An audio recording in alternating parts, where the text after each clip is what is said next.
Le cuit-cuit, comment ça marche?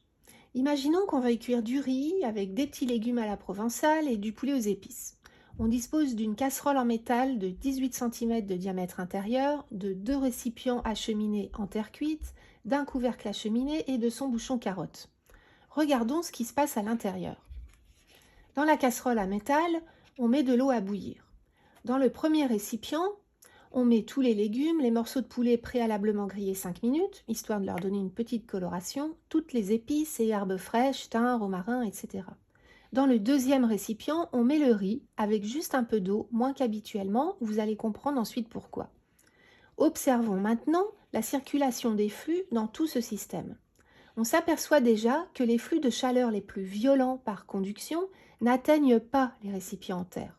Concrètement, ça veut dire plus de nutriments et de saveurs préservées, puisque la température des aliments ne pourra pas dépasser les 100 degrés, température d'ébullition de l'eau. On peut voir aussi tous les flux par rayonnement générés par les parois en terre accumulatrices, qui permettront d'équilibrer parfaitement la cuisson sans surchauffe au fond des plats. Qu'en est-il des flux provoqués par le bouillonnement de l'eau? L'eau s'évapore et monte dans les deux récipients en terre par les cheminées centrales. Elle condense ensuite et forme une petite quantité d'eau pure distillée dans chacun des récipients. C'est la raison pour laquelle on diminue l'apport d'eau dans la cuisson du riz. Si habituellement on met 2 volumes d'eau pour un riz, au cuit-cuit on mettra seulement 1 volume d'eau avec le riz. Ça veut dire aussi qu'on peut utiliser de l'eau non potable dans la casserole en métal, comme de l'eau de pluie par exemple, puisque par principe de distillation, l'eau évaporée puis condensée sera débarrassée de tout métaux lourds et matière organique.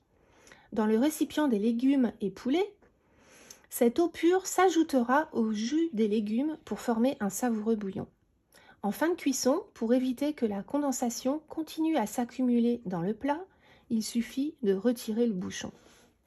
Voilà, la cuisson simultanée de ces plats aura pris environ 30 minutes et se poursuivra même feu éteint. Les plats resteront chauds très longtemps, même à portée à table. Bon appétit!